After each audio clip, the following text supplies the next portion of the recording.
आइए स्टूडेंट्स, आज के इस वीडियो में हम लोग एनसीईआरटी कक्षा 10 विषय गणित के प्रश्नावली 5.1 का प्रश्न 1 के दूसरे प्रश्न को हल करने जा रहे हैं। तो प्रश्न क्या है, इसे हम लोग समझ लेते हैं।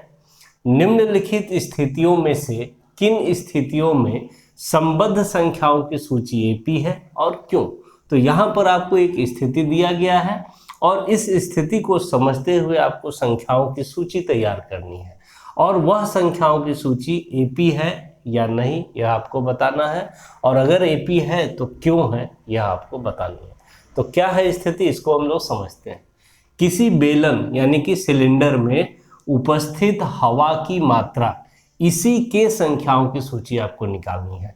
किसी बेलन में उपस्थित हवा के मात्रा की, जबकि वायु निकालने वाला पंप प्रत्येक बार बेलन की शेष हवा का 1/4 भाग बाहर निकाल देता है। यह आपको कंडीशन दिया गया है। तो देखिए, सिलेंडर तो आप लोग जान ही रहे होंगे क्या होता है। तो यहाँ फिगर बना देते हैं सिलेंडर का एक।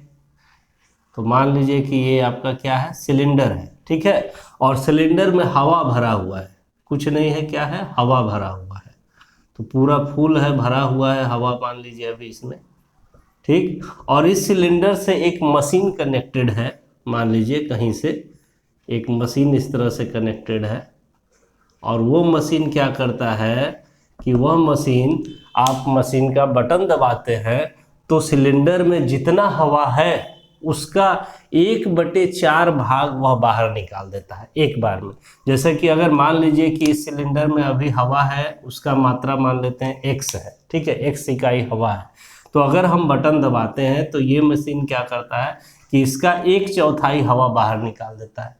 तो फिर कितना बचेगा हवा, कुछ तो बचेगा, x का 1/4 हवा बाहर हो जाएगा। तो फिर जितना बचेगा अगले स्टेप में, फिर अगर हम बटन दबाते हैं मशीन का, तो जितना हवा बचा है उसका भी फिर 1/4 हवा बाहर कर देगा। यही प्रोसेस बार बार ये करता चला जाएगा।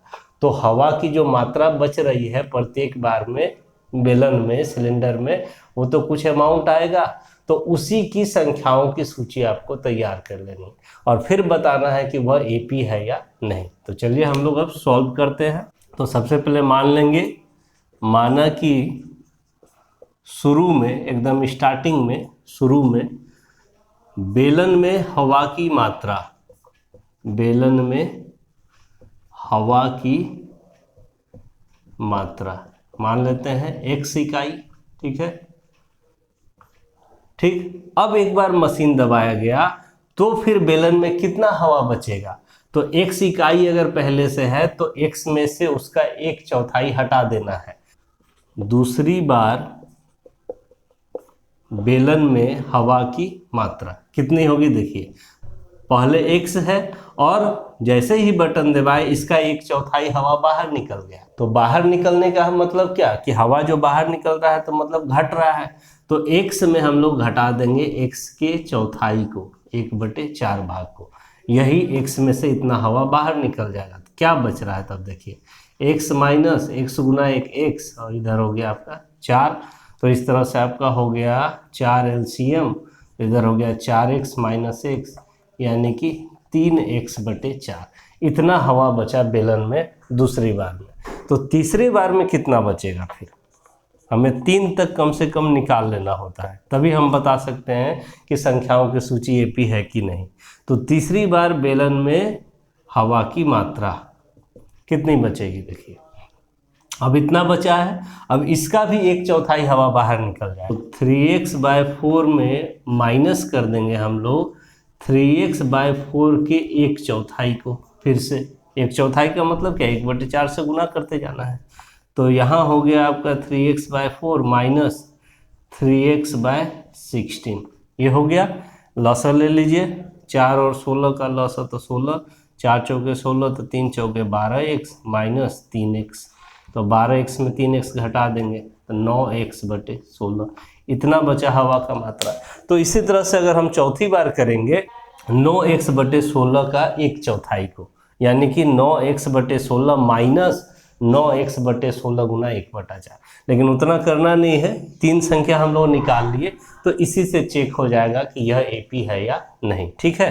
तो यहाँ तक का स्क्रीनशॉट ले लीजिए। अब हम लोग फिर आगे बढ़ते हैं। तो देखिए हम लोगों ने लिख लिया है, अतः संख्याओं की सूची निम्नलिखित है। सबसे पहले शुरुआत में बेलन में हवा की मात्रा x, उसके बाद 3x/4 हुआ घट करके, फिर घट करके हो गया 9x/16 और इसी तरह से निकलता चला जाता है। तो यह जो संख्याओं की सूची है यह एपी है या नहीं, यह आपको बताना है। तो देखिए कैसे बताते हैं हम लोग। एक तो नियम है कि प्रत्येक बाद वाला पद उसके पहले पद में एक निश्चित संख्या जोड़ने से प्राप्त हो, तो वह एपी है। तो यहाँ पर तो कोई संख्या एग्जैक्ट आपको दिख नहीं रहा है, एक्स वाला टर्म है और देखिए पूर्णांक में भी है, तो एग्जैक्ट हम लोग नहीं बता सकते हैं कि एक्स में क्या जोड़ने से फिर इसमें क्या जोड़ने से ये मिल रहा है। तो उसके लिए अब चेक करने का नियम ये भी है कि आप दूसरे पद में पहले पद को घटा लीजिए, तो वो सार्वंतर होता है, और फिर तीसरे पद में भी दूसरे पद को घटा दीजिए, उससे भी सार्वंतर होता है। अगर वो दोनों बराबर आ जाएगा तब कहेंगे कि यह एपी है, और बराबर नहीं आएगा यानी कि सार्वंतर बराबर नहीं आया दोनों स्टेप में, तब हम लोग कहेंगे कि यह एपी नहीं है। तो हम लोग वही काम करेंगे।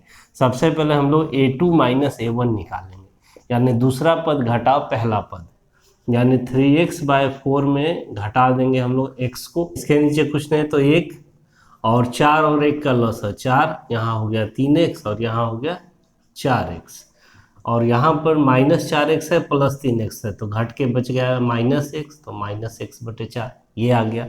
अब आप तीसरे पद में दूसरे पद को घटाइए, यानी a3 - a2 निकालिए।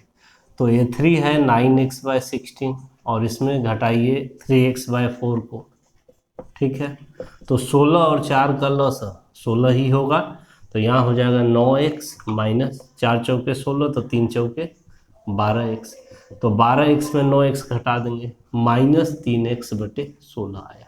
यह जो आया -3x/16 क्या इसके बराबर आया? बराबर तो नहीं आया, दोनों स्टेप में हमारा जो डिफरेंस है, जो अंतर है वो अलग अलग आ गया, यानी यहाँ पर सार्वंतर बराबर नहीं आ रहा है, तो यह संख्याओं की सूची एपी नहीं है। तो अब हम लोग यहाँ पर लिख देंगे कि चूंकि a2 - a1 बराबर नहीं है a3 - a2 के, अतः यह एपी नहीं है, ठीक है, ये एपी नहीं है। तो ये कंप्लीट हो गया। अगर वीडियो अच्छा लगा हो, समझ में आया हो, तो वीडियो को लाइक करें, शेयर करें और न्यू अपडेट्स के लिए मेरे चैनल को भी सब्सक्राइब कर लें। Thank you.